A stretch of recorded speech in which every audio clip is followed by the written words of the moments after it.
Les invito, hermanos, que abran sus Biblias, por favor, en el libro de Hechos, capítulo 3.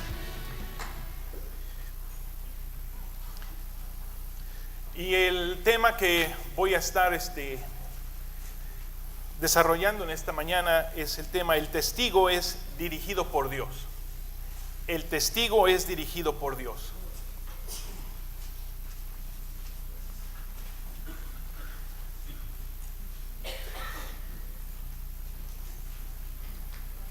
Muy bien, ¿se están preparando? Los papeles, las plumas, las Biblias abiertas. Es hermoso escuchar eso. Posiblemente siendo nosotros ya siervos en la casa de Dios, ministrando, no vamos a leer una historia que esté muy lejana a nuestras historias, quizás que estamos familiarizados con ellas. Este pasaje es muy conocido por nosotros y vamos a ir viajando a través de esta historia e ir recolectando, hermanos, algunos valores espirituales importantes del testigo que es dirigido por Dios. Las escrituras dicen que Pedro y Juan iban al templo a orar a la hora novena, que era aproximadamente las 3 de la tarde.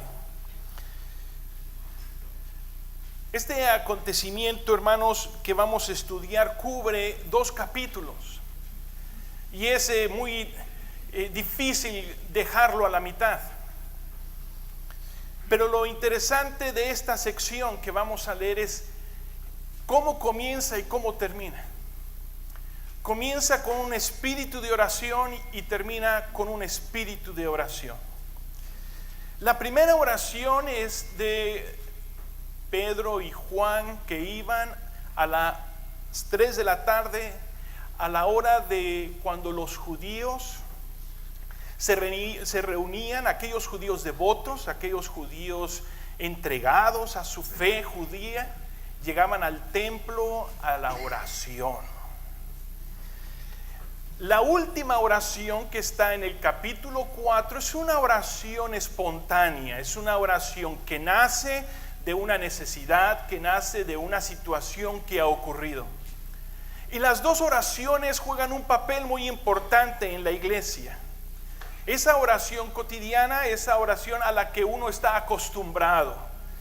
La reunión de oración, el miércoles de oración, el martes de oración, el jueves de oración. No sé cuándo ustedes tengan sus reuniones de oración.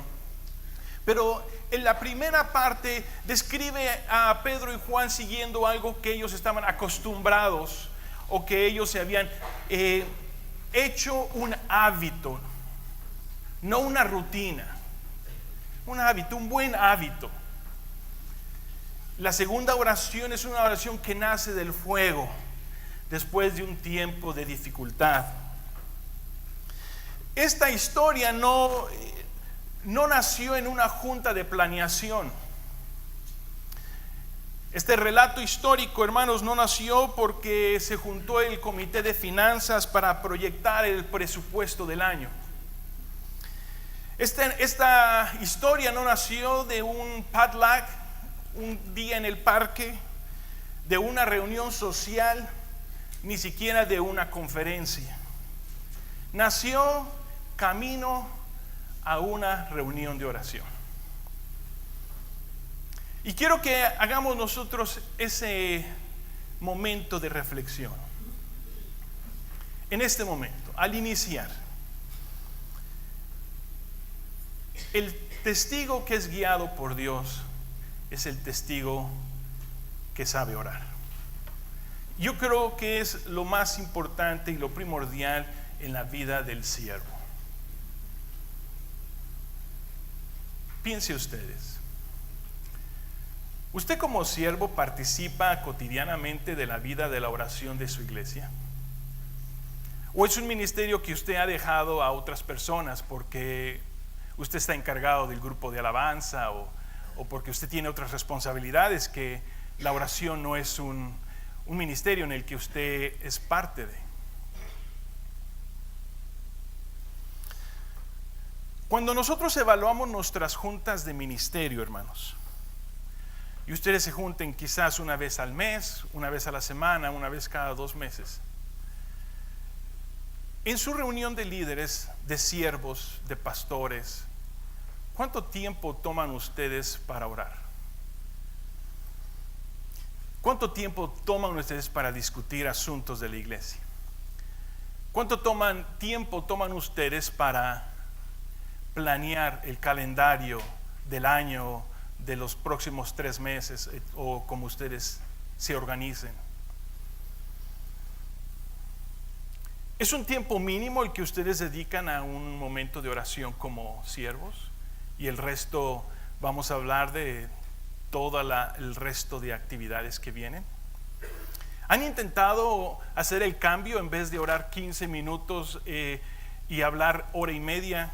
¿Han tratado de hacer totalmente lo contrario? Orar hora y media y hablar 15 minutos.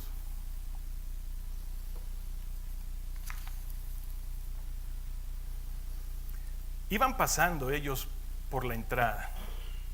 Lucas dice que es la entrada de la Hermosa.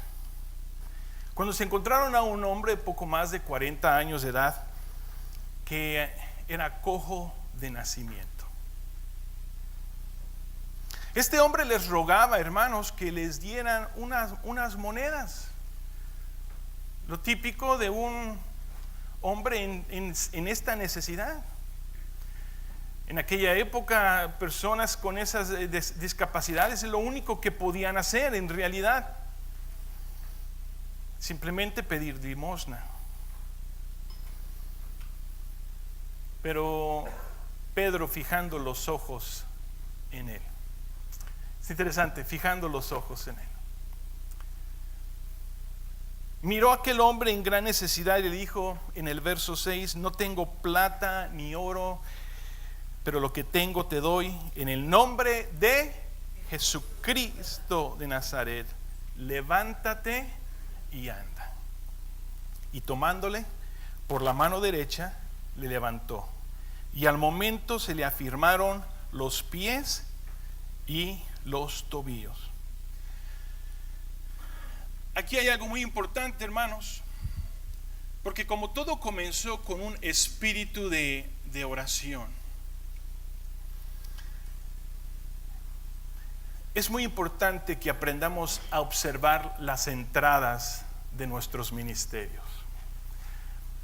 Y a esto me refiero.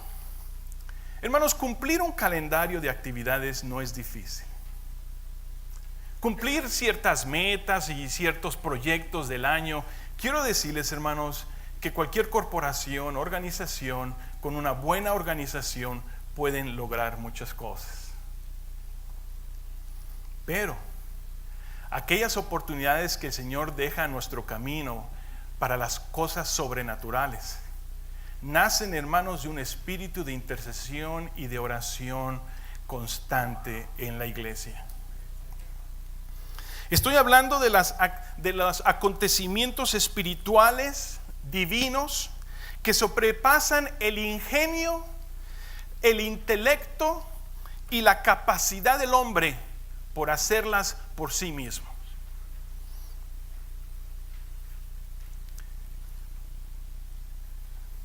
Porque si nuestro enfoque, hermanos, es cumplir el calendario del año de acuerdo a como lo hemos planeado todos los años, hermanos, no necesitamos la oración. Pero si anhelamos, hermanos, ser dirigidos en la voluntad de Dios, en su manifestación gloriosa, sobrenatural, poderosa, que excede mi capacidad humana, un espíritu de oración es indispensable en todo momento. Porque si no oramos, hermanos, pasaremos por la puerta a la hermosa, ignorando, hermanos, las oportunidades que el Señor nos deja en el camino para mostrarle al mundo que Él sigue siendo Dios, que Él sigue siendo Señor, que Él sigue siendo el mismo ayer, hoy y por los siglos. William McDonough dijo en su comentario: Pedro ayudó a este hombre a levantarse y el Señor lo sanó. Nosotros debemos de hacer lo que podemos hacer y entonces Dios hará lo que nosotros no podemos hacer. ¿Dicen amén a eso? Amén. Así es, hermanos. Cuando dice Pedro, en el nombre de Jesucristo de Nazaret. ¿En el nombre de quién, hermanos? De Jesucristo. ¿Hay algún otro nombre más grande que el de Jesucristo? No, no hay.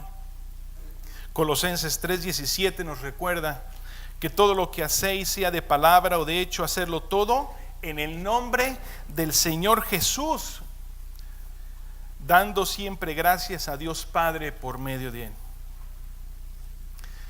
Encontramos aquí un gran cambio, porque el libro de los Evangelios está lleno de milagros del Señor Jesús. El libro de Hechos también está lleno de milagros del Señor Jesús. En el libro de los Evangelios, hermanos, el Señor Jesús no invocó a otro nombre, porque de Él era la autoridad. Él tenía la autoridad de ejercer su voluntad, hermanos. En cambio, Pedro, sin el nombre de Jesucristo, él no tenía ninguna autoridad. Ninguna autoridad. Porque todo lo que hizo él, los apóstoles y Pablo y todos los que han seguido después de ellos hasta llegar a nosotros, es por el nombre, que es sobre todo nombre. El nombre de Jesús. A veces la iglesia cristiana, hermanos, tenemos una pequeña costumbre, diríamos así, de orar a la sangre de Cristo. Quiero decirles, hermanos, que no encuentro yo base bíblica para invocar la sangre de Cristo. Queremos rociar a la gente con la sangre de Cristo, te vamos a cubrir con la sangre de Cristo, que te bendigo en la sangre de Cristo. Hermano, no hay base bíblica para que nosotros estemos usando la sangre de Cristo, pero sí nos dio el Señor su nombre, el nombre que es sobre todo nombre. Y todo lo que pidieres al Padre en mi nombre. Y el resto de esta historia, hermanos, precisamente cae en ese nombre completamente. Ahora, el que nosotros usemos el nombre de nuestro Señor Jesucristo es una declaración de fe. Si ustedes observan el verso 16, mismo Pedro explica ese mismo sentido. Y por la fe en su nombre. No dice por la fe en la sangre. No. Por la fe en su nombre. Una declaración de fe. A este que vosotros veis y conocéis, le ha confirmado su nombre. Y la fe que es por él ha dado a esta completa sanidad en presencia de vosotros. Ahora, la reacción del cojo no es una exageración, hermanos. Dice en el versos 7 y 8 que y tomándole por la mano derecha le levantó, y al momento se le afirmaron los pies y tobillos. ¿Y qué hizo? Saltando, se puso de pie y anduvo y entró con ellos en el templo, andando y saltando y alabando a Dios. A mí, si alguien entra aquí haciendo eso, lo sugieres luego ya lo vieron, no interrumpan la palabra, no hagan. Pero ¿qué si era la persona que estaba a la entrada, cojo de nacimiento, de más de 40 años? Queremos escuchar lo que pasó, ¿no? Queremos saber cómo sucedieron las cosas. Y la multitud empezó a congregarse, empezó a juntarse. Dice el verso 9 Y todo el pueblo le vio andar y alabar a Dios, y le reconocían que era el que se sentaba a pedir limosna a la puerta del templo, la hermosa, y se llenaron de asombro y espanto por lo que le había sucedido. Y teniendo asidos a Pedro y Juan, no los voy a dejar ir, aquí están estos dos conmigo. El cojo que había sido sanado, dice, todo el pueblo atónito ocurrió a ellos al pórtico que se llama de Salomón. Viendo esto, Pedro, amén, respondió al pueblo: varones israelitas, ¿por qué os maravilláis de esto? ¿O por qué ponéis los ojos en nosotros, como si por vuestro poder o piedad hubiésemos hecho andar a este? El Dios de Abraham, de Isaac y de Jacob, el Dios de nuestros padres, ha glorificado a su Hijo Jesús, a quien vosotros entregasteis y negasteis delante de Pilato, cuando éste había resuelto ponerle en libertad. Mas vosotros negasteis al santo, al justo, y pedisteis que se os diese un homicida. Y matasteis al autor de la vida, a quien Dios ha resucitado de los muertos, de lo cual nosotros somos testigos.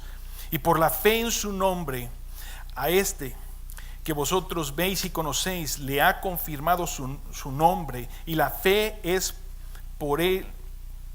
Ha dado a esta completa sanidad en presencia de todos vosotros. Mas ahora, hermanos, sé que por ignorancia lo habéis hecho, como también vuestros gobernantes, pero Dios ha cumplido así lo que había antes anunciado por boca de todos los profetas, que su Cristo había de padecer. Y lean conmigo todos juntos el verso 19, dice: así que para que seáis borrados vuestros.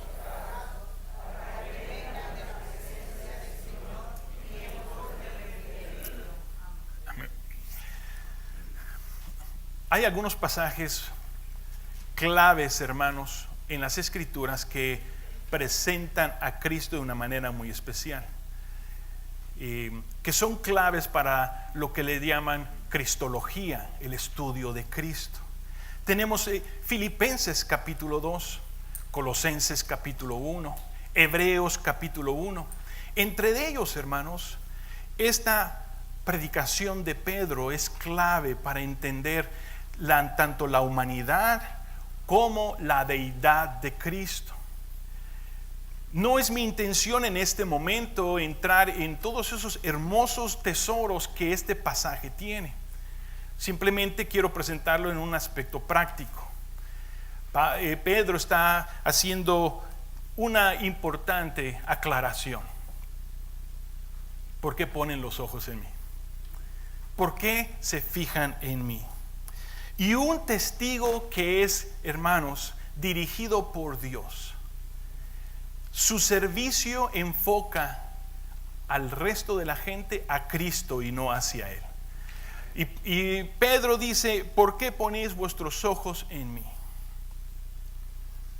Entonces, ¿cómo es que podemos nosotros guiar a la gente a darle gloria al Señor? Número, apréndete a quitarte de la plataforma pronto. Hazte un lado. Deja que el Espíritu de Dios termine la obra. Número 2. Imparte siempre el conocimiento de Cristo con claridad y verdad. Es de un maestro la manera que Pedro presenta a Cristo en este pasaje. Presenta siempre a Cristo con claridad y verdad. Y número 3, darle la oportunidad a la gente a responder a Cristo y no a ti. No a ti. Es muy fácil, hermanos, ser tentado por la gloria de los hombres. El siervo es tentado, hermanos, por querer recibir la gloria. No caigamos en esa tentación. La gloria solamente le pertenece a Cristo Jesús.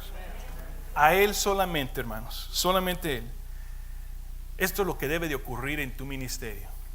así alumbre vuestra luz delante de los hombres, para que vean vuestras obras buenas, pero que glorifiquen a Calvary Chapel, no, que glorifiquen al pastor, no, que glorifiquen a vuestro Padre que está en los cielos. Y que nosotros tenemos que aprender, hermanos, cuándo es el momento de movernos de la plataforma. Y que la gente no se fije en ti, sino que se vayan a sus casas maravillados de que vieron a Jesús. A Jesús, solamente a Él. Por cuestiones de tiempo, Pedro continuó su discurso. Y cuando él todavía estaba hablando, los sacerdotes con los alguaciles del templo, y por supuesto en este caso ya los saduceos, llegaron y arrestaron a Pedro y a Juan. Y no fue un arresto con respeto. Dice que llegaron y les echaron manos. Y vean lo que dice el verso 2 del capítulo 4. Resentidos de que enseñasen al pueblo y anunciasen en Jesús la resurrección de los muertos. Recuerden, hermanos, que los saduceos no creían en la resurrección de los muertos. Y ahora Pedro y Juan predicando que Cristo no está muerto, Él está vivo, era una ofensa para ellos. Por eso se convirtieron ellos en grandes enemigos del pueblo de Dios. Y les echaron mano y los pusieron en la cárcel hasta el día siguiente, porque era ya tarde. Pero muchos de los que habían oído la palabra creyeron, y el número de los varones era como 5,000, hermanos. Aconteció al día siguiente que se reunieron en Jerusalén los gobernantes, los ancianos y los escribas, y el sumo sacerdote Anás y Caifás y Juan y Alejandro y todos los que eran de la familia de los sumos sacerdotes, y poniéndolos en medio les preguntaron: ¿con qué potestad y en qué nombre habéis hecho vosotros esto? En estos dos capítulos hay 9 referencias acerca del nombre. 9 referencias, del principio al fin. El nombre. Pues, hermanos, el nombre hoy en día se ha convertido en una ofensa para nuestra sociedad. Nuestra sociedad está resentida con nosotros porque no dejamos de hablar del nombre. Nunca lo dejaremos de hacer. Porque sin el nombre, hermanos, no necesitamos estar aquí. Pero por el nombre, usted y yo estamos aquí. Queremos servirlo a Él. A Él servimos. Usted está aquí hoy por el nombre de Jesucristo. Usted quiere glorificarlo. Las amenazas al nombre de Jesús aumentan. ¿Cuánto o qué tan pronto miraremos la oposición al nombre de Jesucristo? No lo sabemos. Pero todos los pastores y líderes cristianos saben que vienen tiempos difíciles para la iglesia en América. En América. Tiempos difíciles. Y una cosa debemos nosotros hacer: compromiso, que no dejaremos de predicar el nombre que es sobre todo nombre. Y dice: y entonces Pedro, lleno de ¿qué? Del Espíritu Santo. Hermanos, usted y yo no podemos hablar del nombre sin el Espíritu Santo, porque es el Espíritu Santo el que nos lleva a Cristo. Es el Espíritu Santo el que nos revela a Cristo en nuestros corazones. Usted conoce a Cristo gracias al don del Espíritu Santo que le dio convicción de pecado, lo llevó a Cristo, y a usted hoy conoce el Evangelio por la obra del Espíritu Santo en su vida. Pero el Espíritu Santo no ha terminado la obra en usted. Y usted hoy más que nunca necesita la llenura del Espíritu Santo en su vida. Es lo único que nos va a mantener predicando el nombre de Jesucristo. Usted y yo fuimos confirmados por el Espíritu Santo en nuestros corazones, que hoy testifica que usted y yo somos hijos de Dios. Y el Espíritu Santo intercede por ustedes, por mí, por la iglesia, con gemidos indecibles, hermanos. Nosotros no podemos vivir sin el Espíritu Santo. Necesitamos el Espíritu Santo de una manera urgente, ya. Que sea derramado el Espíritu Santo en nuestras vidas. Busquemos el Espíritu Santo. Andemos en el Espíritu. Seamos guiados en el Espíritu. Sostengamos la espada del Espíritu. Seamos equipados por el Espíritu. Seamos llenos del Espíritu. Seamos llenos del Espíritu. Porque solamente así podemos hablar con denuedo la palabra de Dios. De la manera que lo hizo Pedro en este pasaje. Y lleno del Espíritu Santo les dijo: gobernantes del pueblo y ancianos de Israel, puesto que se nos interroga acerca del beneficio hecho a un hombre enfermo, de qué manera haya sido sanado, sea notorio a todos vosotros y a todo el pueblo de Israel, que en el nombre de Jesucristo de Nazaret, en quien vosotros crucificasteis y a quien Dios resucitó de los muertos, por él este hombre está en vuestra presencia sano. Este Jesús es la piedra reprobada por vosotros los edificadores, la cual ha venido a ser cabeza del ángulo. Y lean conmigo: y en ningún otro hay salvación, porque no hay otro nombre bajo el cielo dado a los hombres en quien podamos ser salvos. Nuevamente, leámoslo fuerte y digan: y en ningún otro hay salvación, porque no hay otro nombre bajo el cielo dado a los hombres en quien podamos ser salvos. Dicen un fuerte amén. Amén. ¿Hay algún otro nombre, hermanos? Entonces, viendo el denuedo, la palabra denuedo es viendo la libertad con la que hablaron, viendo con el entendimiento que hablaron, viendo que hablaron sin ningún temor, viendo que hablaron con claridad. O sea que ellos estaban entendiendo claramente cada palabra que Pedro les había comunicado. No había nada que ellos dijeran: no te estamos entendiendo. Sabían exactamente lo que Pedro les estaba hablando. Y viendo el denuedo, hermanos, amén, el denuedo de Pedro y Juan, y sabiendo que eran hombres sin letras y del vulgo. Híjoles, del vulgo. Es como dijeran: pastor, usted es de la capital, ¿conoce Tepito? Y luego que piensan que ya todos somos de Tepito. Dice, eran hermanos sin letras y del vulgo.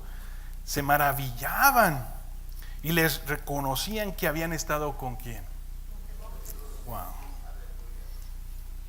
Worsby dice: aquí ellos se equivocaron. No habían estado con Jesús, estaban con Jesús.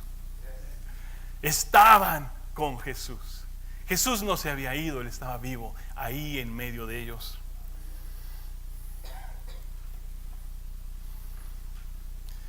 Mi hermano, quizá usted que está aquí sentado está esperando esa oportunidad que su pastor le dé para predicar, o que sea enviado a otro lugar. Mira, que usted está ansioso de que las oportunidades crezcan de ministerio, que no es nada, no tiene nada de malo. Porque dice el Señor, el que desea obispado, buena cosa anhela en su corazón. Pero quiero decirte, a ti mi hermano que estás sentado esperando esa oportunidad, quiero decirte esto muy importante. Mientras llega el momento, asegúrate muy bien que la mayor parte de tu tiempo la pases con Jesús. La pases con Jesús. Y que cuando empieces, no te separes de Él. No te separes de Jesús. Y que cuando la gente entonces te escuche, te mire, te observe, digan, Él ha estado con Jesús. Él ha estado con Jesús. Que es la única manera que un testigo puede ser guiado por Dios. Ser guiado por Jesús. Y viendo al hombre que había sido sanado, que estaba en pie con ellos, no podían decir nada en contra. Entonces les ordenaron que saliesen del concilio, conferenciaban entre sí diciendo, ¿qué haremos con estos hombres? Porque de cierto señal manifiesta ha sido hecha por ellos, notoria a todos los que moran en Jerusalén, y no lo podemos negar. Sin embargo, para que no se divulgue más entre el pueblo, amenacémosles para que no hablen de aquí en adelante a hombre alguno en este nombre. Y llamándole les intimidaron que en ninguna manera hablasen ni enseñasen en el nombre de Jesús. Por favor. Pero Pedro y Juan respondieron diciéndoles, juzgad si es justo delante de Dios obedecer a vosotros antes que a Dios.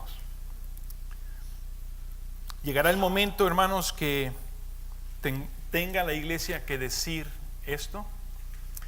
Yo creo que ya lo hemos hecho.